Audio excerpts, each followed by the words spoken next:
What I got, you can't buy. It resides between my eyes. Walked through the fire, came out better on the other side. See, life's like a beach if you find the same. And right now, I'm feeling like 100 grand. You are listening to Inspired Insider with your host, Dr. Jeremy Wise. Dr. Jeremy Wise here, founder of InspiredInsider.com, where I talk with inspirational entrepreneurs and leaders. Today is no different. I have Riaz Sidi. You can check him out at sidi.io. That's SIDI.io. And Riaz, before I formally introduce you, I always like to point out other episodes of the podcast people should check out. And since this is part of the Top Agency series, there was one with Kevin Harrigan.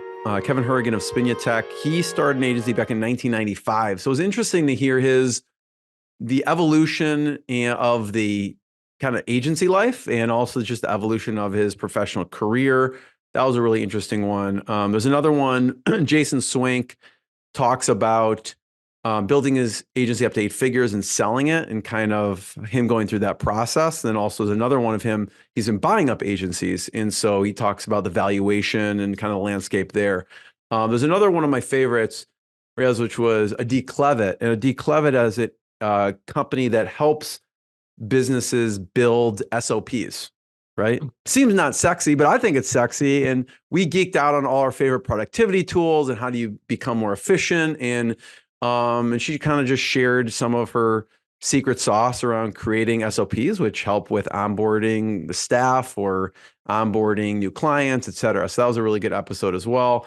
And this episode is brought to you by Rise 25. At Rise 25, we help businesses give to and connect to their dream relationships. And how do we do that? We actually do that by helping you run your podcast. We're an easy button for a company to launch and run a podcast. We do the strategy, accountability, and the full execution.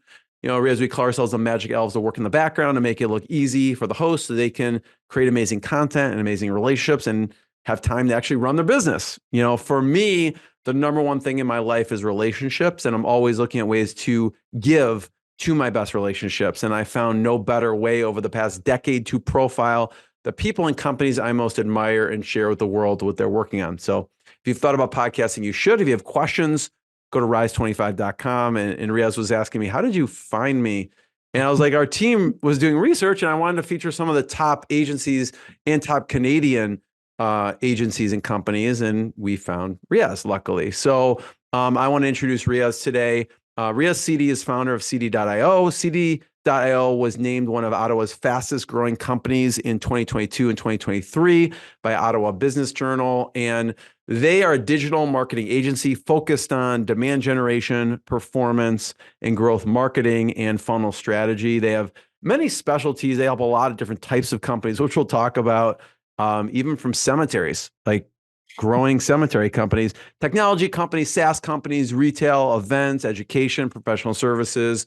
He actually rose up the corporate media world with a 5-year stint at Postmedia in roles ranging from digital strategist to national training manager, and really talks a lot about leadership and marketing, is on the cutting edge of those things. So Riaz, thanks for joining me. Thank you so much, Jeremy, for having me. I'm looking forward to it. Let's just talk about Sidi and what you do first. And if you are listening to the audio version, there is a video version as well. So I'm going to pull up his website because I love the branding part of his website and the orange hair with the glasses. So talk about Sidi and what you do. Yeah, absolutely. So we are a demand generation digital marketing agency, as you mentioned off the top. But really, our goal is to understand our clients' customers' buying journey.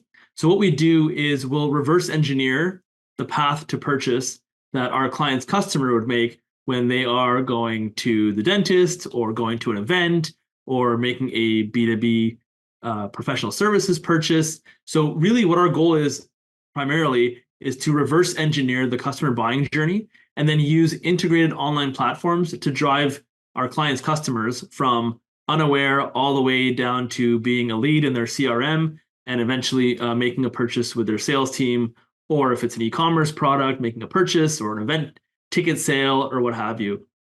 And I think really what that looks like from an execution perspective is running things like Google Ads, Facebook ads, so search and social, LinkedIn, driving traffic to landing pages, integrating with CRMs, like we are a HubSpot partner. So that full funnel journey, it's really crafting it, measuring it, optimizing it for performance to make sure that our clients are growing revenue from both a revenue perspective and as a business perspective, helping to build out their infrastructure. We do things like websites. Really, if it's along that customer buying journey or in that funnel, we're playing a role there. Some of our clients, they outsource their entire marketing department to us. Others, we run paid campaigns here and there. But in all scenarios, what we aim to do is become an extension of your team. Because too often in the agency world, it can be a bit impersonal, and a lot of times, if you've ever hired an agency, sometimes you might feel like one of the line items on a spreadsheet somewhere at the agency's office. And we aim to go above and beyond to make sure that our clients understand that we are an extension of their team. We're plug and play. So our kind of real three differentiators, Jeremy, are that we're plug and play. We become a part of your team. We're no fluff. So often marketing jargon and numbers can overwhelm and confuse people. So we try and keep things simple. We really want to understand our clients, their KPIs, and make sure that we're speaking and reporting on their KPIs. Finally, we're a high value premium service. So we want to over index on value that we're providing to our clients.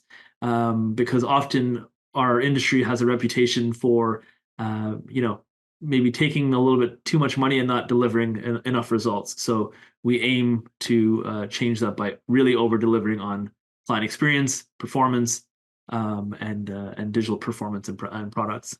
It probably, I imagine, Riaz, opens people's eyes when they actually start to map out the client journey, right? And so I'm wondering, as you start to reverse engineer this, what are some of the examples you see maybe that surprises the client as you start to map out the client journey? It could be, I mentioned, I know you've worked with SAS North, which we may talk about, with Valuetainment, with Beechwood Cemetery. You could choose whichever one comes to mind. What was a scenario where, as you were mapping out this client journey, reverse engineering it, that you've had these people had some light bulbs or revelations? So I think what happens, Jeremy, is businesses, they look at marketing very tactically, and they look at different solutions as ends upon themselves versus being a means to an end. And what I mean by that is, with traditional marketing, a radio ad or a newspaper ad or a television ad, it could kind of stand on its own legs and get the performance. And of course, over time, that performance has eroded. And I think what happened is, or what has happened and what continues to happen, is that business owners look at new media and new marketing channels the same way they looked at those traditional channels, right? And the problem with doing it that way is that you say, hey, I'm going to run a Facebook campaign, okay, or I'm going to run SEO, or my friend told me about, doing a LinkedIn campaign. And oftentimes what you'll see is people, businesses, in doing that in isolation, and then it falling flat on its face, and them wondering why, what happened here, right? So where we aim to be quite different is taking a more holistic approach. And I think to answer your question, what surprises people is when we do have that visual diagram, because it is really a visual diagram that will generate, and it'll show those touch points along the journey. And it's not just a Facebook campaign doing its own thing or SEO doing its own thing. It's all of these things working cohesively to get the desired outcome or result, right? So what that could look like, for example, might be, seeing an ad on Facebook, clicking over to a landing page, perhaps downloading some type of lead magnet or guide or coupon, getting put into a CRM, and then being retargeted, which essentially means being served another ad. If you've ever bought a car or gone on a vacation, you'll be familiar with being the end user of this process, right? So we'll take them through that process and then get them towards that final conversion point. But it's not that simple, right? Because you're going to lose people along that journey, that buying journey. So we have contingencies in place to ensure that when someone maybe visits the landing page and doesn't opt in, that they're getting served a different ad, or they're getting hit with an email or a text message or something to that effect, right? So I would say, the real challenge or surprise is how comprehensive digital marketing needs to be in order to get the results that typically people are looking for these days. Yeah, it's really a multi-channel approach, even though you're using Facebook or whatever channel, it doesn't matter. You may, have them opt in for a text message. You may have them opt in the email, or you may retarget them. They may get different content. So there's a lot of these touch points that have to be built in, as opposed to like what you're saying before, which is if it's a radio ad, maybe one call to action, then that's it. Mm-hmm. Is that accurate? Yeah, absolutely. And I think, in fairness to those traditional models, those traditional mediums, radio and television were able to, take care of all stages of that funnel, if you will, right? Whereas these days, you need to be more comprehensive. There's an abundance of information out there on any given product or service. So you want to be part of that game. You want to make sure that you have content that is answering kind of the FAQs that your customers might have, answering things like reviews, studying reviews that you might get to understand where you can make improvements in your business. So not just leveraging marketing for the sake of generating new business, but leveraging marketing to make improvements on your business as well. Because within our organization, we do a thing called CSATs, which is essentially like a customer survey, and from that, we're able to like take the pieces out of it, which we can then use in our marketing based on well, we were working with this other company and all of these terrible things happened, and now we're working with you guys and all these amazing things are happening. I'm paraphrasing, right? But if we can take those specific benefits that our clients are telling us and use that in marketing as well. So I think with a lot of our clients, we're doing the same thing. We're looking at their reviews. We're trying to understand the type of feedback they're getting, because even two businesses in the same industry can be quite different. So it's important for us to understand that and put out content that kind of speaks to that. I know that you work with different types of clients, and we mentioned, maybe I'll start with Valuetainment. And what were some of the things you did with them? I followed their stuff for a while, and Patrick Bet-David, he's got a popular podcast. And Sure. What were some of the things you did with Valuetainment? Yeah, so we've done a couple of campaigns with them. One was around doing essentially a quiz funnel, and so what that looked like is a series of landing pages where people can answer a series of questions and get some type of result from that. Based on the result that they get, they kind of get put into a segmented audience that they can that we can use to provide more content to or sell programs to. So that was a short stint that we did with them. And then we've also helped in the past to promote their Vault conference, which I've attended all of them. I'm a big fan of Valuetainment. And who were the speaker? I know they have some pretty prominent keynote speakers at those typically. Yeah, absolutely. When you went, who was speaking? Yeah, well, I mean, I've been to all of them, so I've seen all the speakers, fortunately. But I'd say some of the highlights are definitely Mike Tyson spoke last year. Tom Brady was another obviously prolific speaker that's been there, and it's amazing to be in a room where you're learning from Patrick and the speakers that come there as well. So we're a big fan at CDIO. We're big fans of the content that Valuetainment puts out. From a business perspective, I'd say a lot of our business success has come from a lot of the knowledge that has been acquired from Patrick and Valuetainment. So to have the opportunity to work on their campaigns is something I absolutely treasure. And we did that for one of their events. What, just in general, you mentioned quizzes. What do you feel works with quizzes? If someone's heard that before and they're like, I probably should implement something like that. What are the things that mistakes people make, or what works with actually utilizing quizzes for lead generation? So when you're a business developing a quiz or survey funnel of some sort, you kind of want to think about what the end goal is, or the answer is going to be to that funnel. So I think, certainly the big mistake that that a business might make is actually creating a quiz which doesn't lead to a very clear connection to their business, right? So, as an example, if you're doing a quiz for, a dental office, right? And one of our clients does sedation dental, where they kind of put you under, right? So some of the questions in that quiz might be more around, do you have fears around potential pain or bad experiences to do with having been to the dentist in the past, right? Because those answers can naturally lead into, oh, well, the answer that we can provide you is we can put you under while you're getting your dentistry there. So the big mistake I see is, having unrelated questions that don't ultimately lead to an answer, and it's more of a fun quiz than leading to a desired outcome for the business. It should have both. It should provide value to the end user, because you don't want to deprive them, or you don't want them to feel like they're getting bait and switched, right? Nor do you want to. You want to sincerely provide value, but at the end of the day, it's like you fill out some random quiz and you're like, and we have some sedation dentistry for you. Like they're just totally caught off guard. Yeah, it's a bit creepy, eh? What are some good examples from your work with companies? I don't know if the valuetainment would be a good one. Like what some of the things that you asked in the quiz that were interesting? So they're typically things like personality tests, and based on the outcome of that, it's like, read this content. It could be things like pre-planning for funerals or wills or things like that.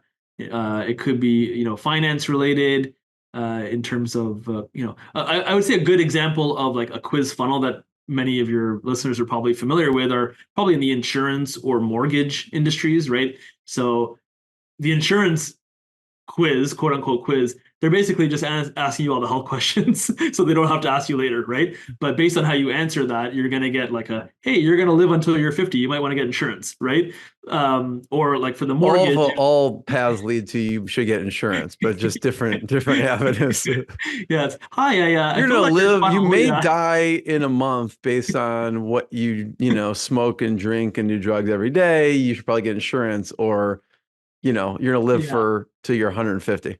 Yeah, I'm not going to recommend that for any mortgage or any insurance companies out there, because that might be a liability. Although you probably know that before I do. So, there you go. And so talk about Beechwood Cemetery for a second. It sounds like they even implement quizzes. Like, I mean, on a smaller scale, yes, but I would say, and that's probably another opportunity for them. I would say for them, in a cemetery business, you wouldn't think of digital marketing being like, you wouldn't even think of a cemetery using digital marketing, right? Because obviously the natural instinct is like, funeral, and then you go to Google and whatever's there, you kind of click on, right? So that could be one like use case of like using Google Ads on a reactive basis, but Beechwood wanted to move more towards a proactive model where they're more focused on selling pre-planning of funerals, right? Because the last thing you want to do is burden your family members and children when you pass away with now a $10,000, $20,000 bill, whatever that is, right? So using Facebook ads and other platforms, we've been able to create a pipeline and a new channel for them to really explode. And I would say the majority of their business is now coming through pre-planning, whereas I don't believe it was 10 years ago. So I'd say for those types of industries, definitely moving away from reactive and proactive selling, which is great because it's good for cash flow, it's good for stability. So there's a lot of benefits from doing it that way. Talk a little bit more about the Beechwood Cemetery, though, because super interesting that they're doing digital marketing to attract customers, right? So what are some of the things, and how do you think about that customer journey from their standpoint? Yeah, for sure. So I think like part of the methodology there is really understanding the type of person that is an ideal candidate for wanting to do pre-planning of funerals, right? Usually that's someone who's close to retirement or in retirement, and they're thinking about their next of kin and the burden that they don't want to pass on to their loved ones when they pass away. And so I think there's a lot of really, of course, with many of these platforms, there's demographic interest and behavioral targeting that can be leveraged. You can use data. So essentially creating what we call custom audiences. So these might be certain leads or people that they've met at events, and uploading those into the back end of Facebook, matching those people with their actual profile, and then serving ads to those people as they're usually aware of the brand and qualified to some extent. And then creating lookalikes of their website visitors, of their of that customer list. Because what that'll do, a lookalike, essentially what it'll do is analyze the demographics, interest, and behaviors of that list or that sample audience, and then we can extract that targeting and target net new people who look and think and act exactly like the sample audience. And of course, instead of us, we always kind of joke about this, instead of us sitting around a boardroom table guessing who your audience is, let's leverage the algorithms. And that's not to pass on the burden of actually doing the strategy or on the audience perspective, but these algorithms are very intelligent, and as evidenced by many of the well-performing campaigns and things that we've seen over the last 10 years as it relates to algorithms. And so for us, we kind of joke, we have an opportunity to do Cambridge Analytica light here every time we get a client, right? So, we should maximize that. And then of course, use our own ingenuity as well, right? Because if you were to rely strictly on the algorithms alone, you're kind of shooting yourself in the foot. How did you get them as a client in the first place? It's a good question. So I think one of the salespeople on our team had them as a client, and I had worked with them in the past as well. But I mean, a lot of credit is due to their director of marketing that works there, because he's a young guy, very progressive. He understands that industry is ripe for disruption, right? Like, it's very unusual to use this, to do this type of marketing in that industry, right? So the fact that he's been able to penetrate that, has the knowledge and know-how and understanding, and then can appreciate, what we're bringing to the table. I think that certainly helps, right? Because, part of it, there's a will and a skill issue, right? In any of these things, right? So, if you have the skills but not the will, then it's not going to happen, right? So I think a lot, there's a testament to the team there and our contact there. I think about, the funnel. Obviously, we're talking about a cemetery here, but the funnel really applies to any business.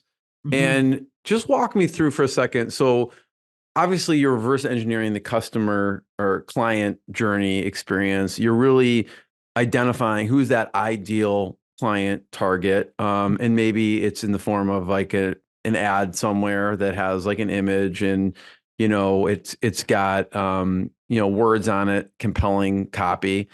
From there, is it typically opting into, give an example of like what that funnel looks like? Are they opting into an email? Are they signing up for a quiz? But I want to get to the end, which is the offer. Sure. Because I'm sure you're working with these businesses and helping them construct the best offer, because they have a lot of services and things that they could do. And for this example, maybe, I don't want anyone to take it for granted. Like, we're talking about pre-planning offer, but they probably have 1 million offers, and you probably chose that one on purpose for this particular campaign. Maybe it's the best one. So if you start me at the ad, and then what happens next in the journey of the person?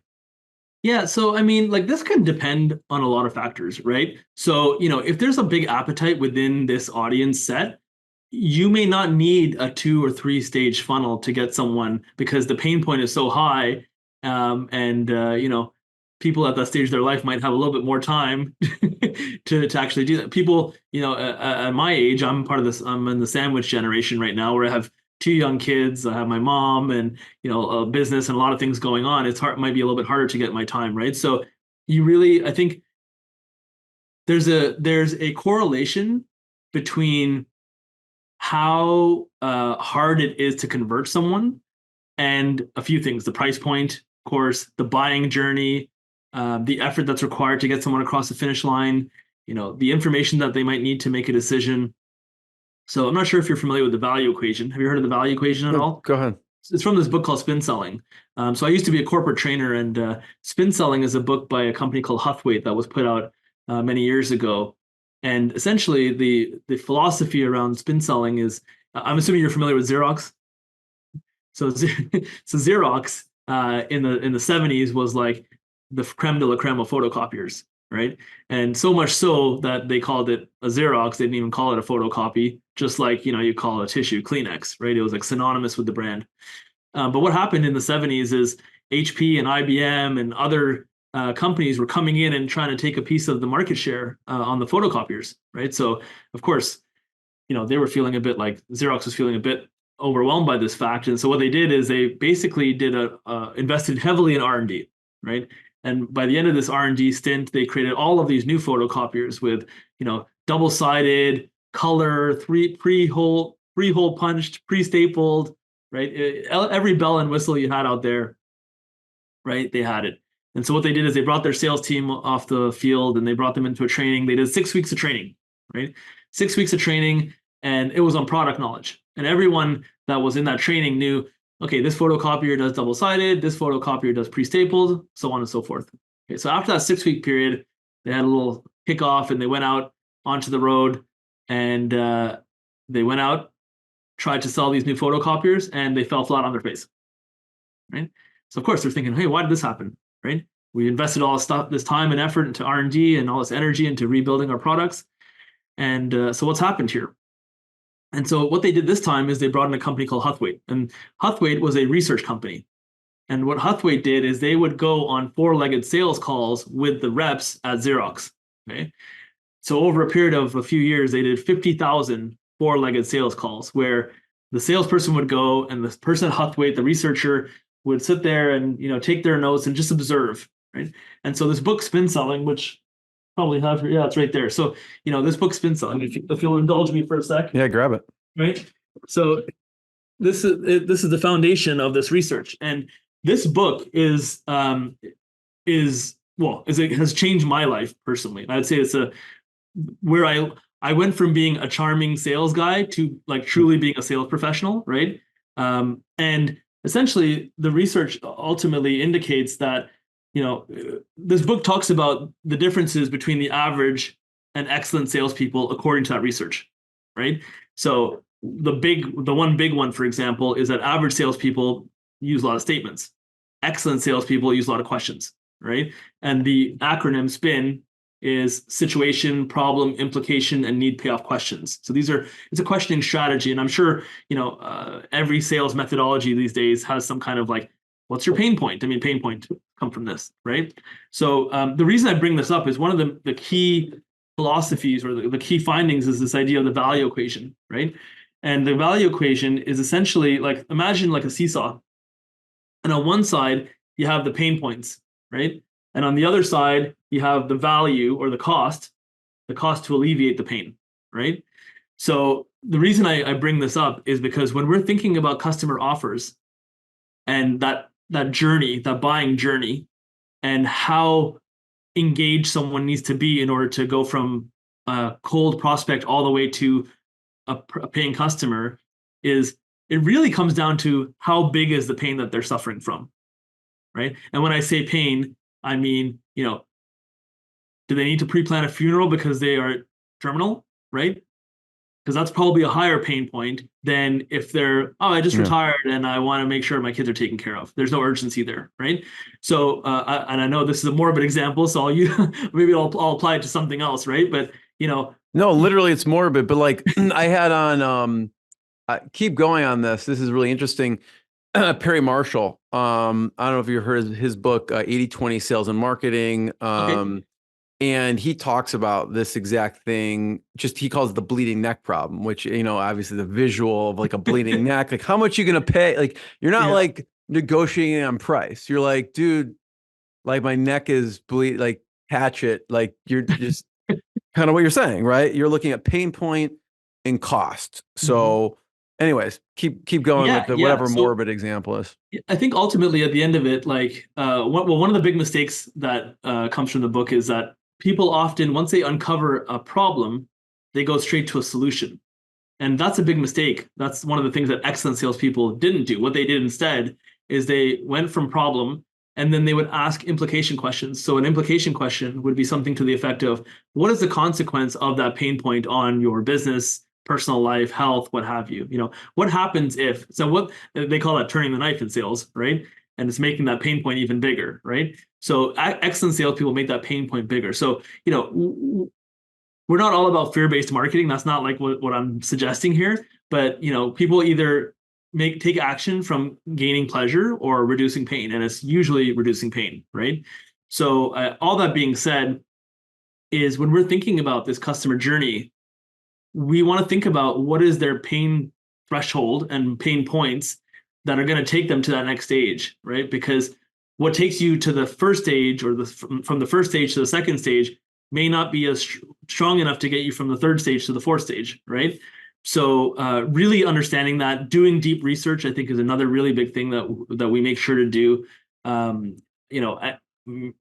Like understanding exactly what people who are in the target persona are searching for themselves, and using tools, AI tools and what have you, to really dig deep into that. And then creative brainstorming. Creative brainstorming is a huge part of it. Like I think I'd say from the years of 2015 to 2020 in digital marketing, I think creative was a bit underappreciated, right? And I think it was like kind of the golden era, if you will, right? So I think people were just putting in $1 and getting out 5, right? It doesn't work anymore like that. You have to have a strong brand. You need to, have case studies, and you need to understand that full journey. So as it relates to, the cemetery, I don't know, I don't have it offhand, but I would, say something to the effect of some kind of checklist or guide at the top of the funnel, and then maybe some kind of consultation call or something a little bit deeper, lower in the funnel, right? But no two funnels are the same, even within the same industry, and they can change and evolve, right? Which I think is what is scary and also exciting about my industry, because you always have to stay on the cutting edge, and sometimes that there's not a lack of clarity around what that cutting edge actually is, and sometimes you're having to find something that works and follow the lead, and sometimes you're having to pave the way, right? So, at what point did you discover spin selling? So for me, I was trained when I work like I'm very unusual in the sense that I love cold calling, which I would say like 99.9% of people don't like.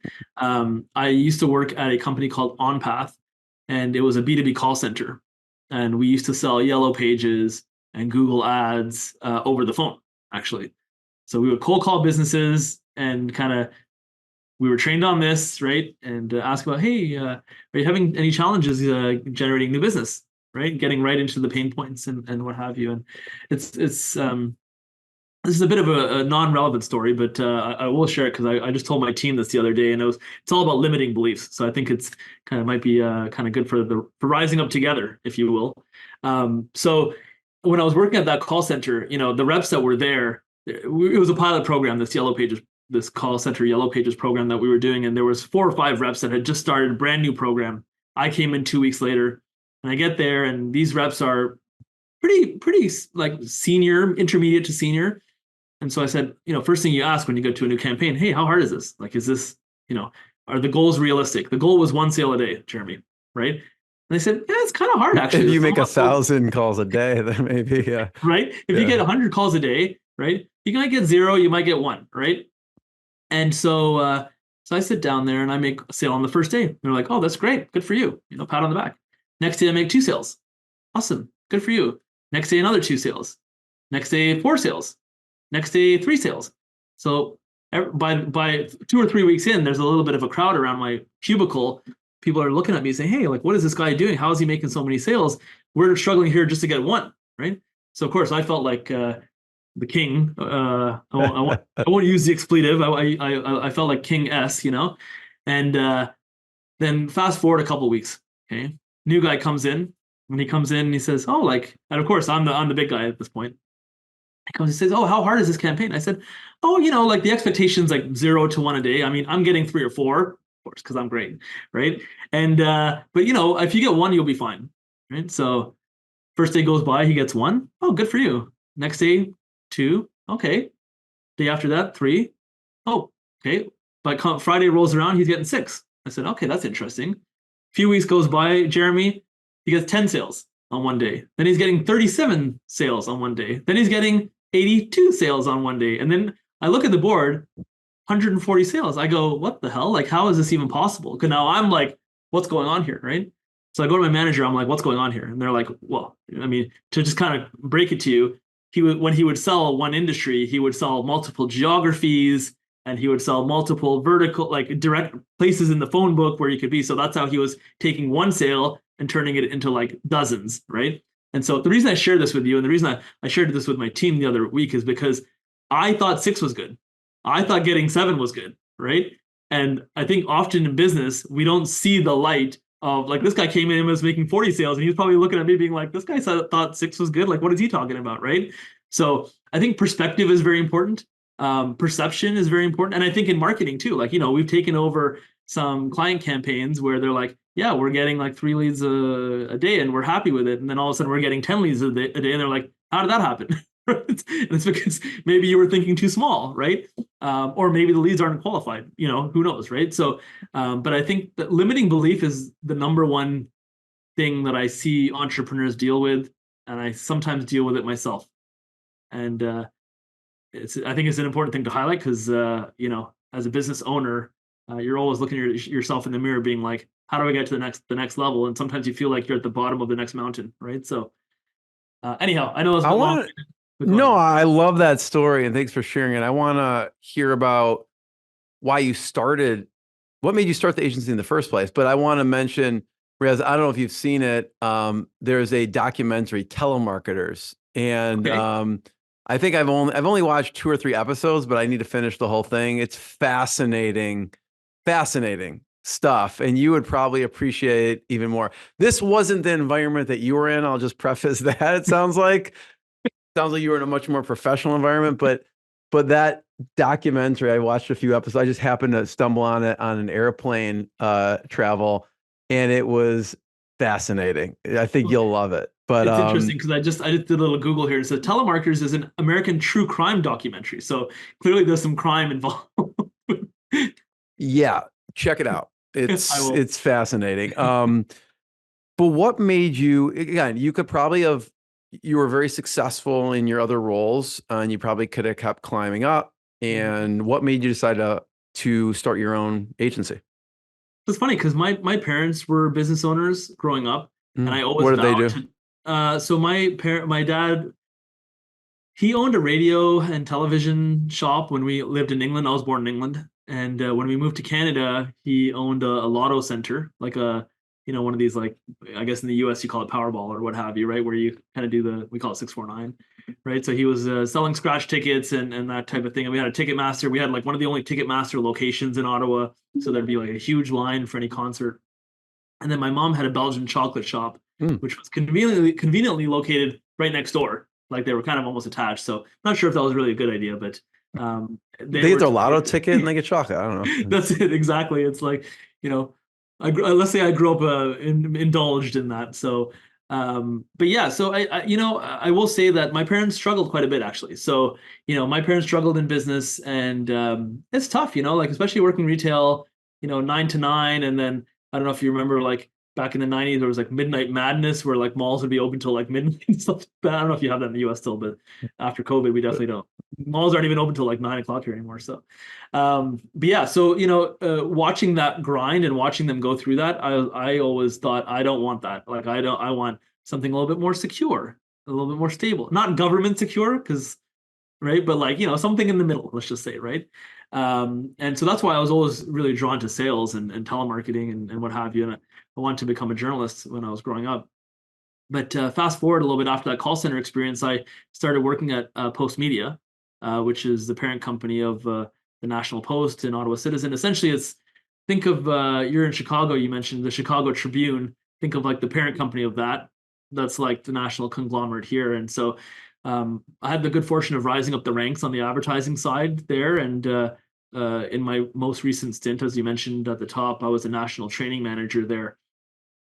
And so what that entailed was designing and developing courses around spin selling, digital marketing, and rolling that out across the country, coast to coast. And while I was doing that, I had a client approach me on LinkedIn about running some Facebook ads for them. And Postmedia wasn't offering Facebook ads at the time, so I thought this shouldn't be a problem, right?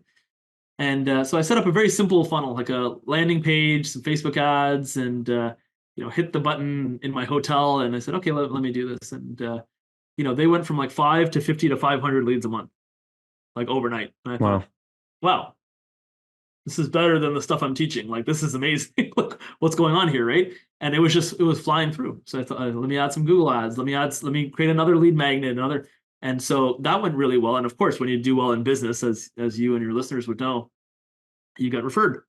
So I got referred to a few other people. And same thing happened again, knocked it out of the park with them. And it kind of snowballed from there. And then in 2016, in the summer, so basically in the last 6 months of 2016, I got married, bought a house, quit my job, started the business, found out we're having a baby, like pretty much in like a 6 month period, followed by a couple of years of panic attacks, basically.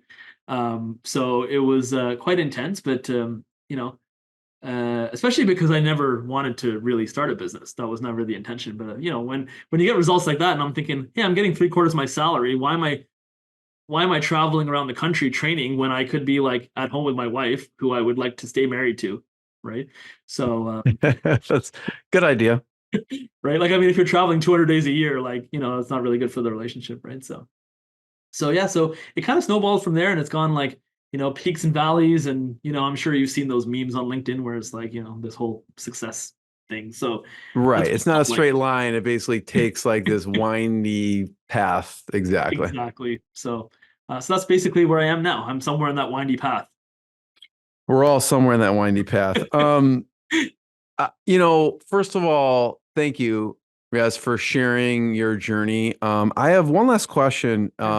If you have time, I just I know we're right at the time here.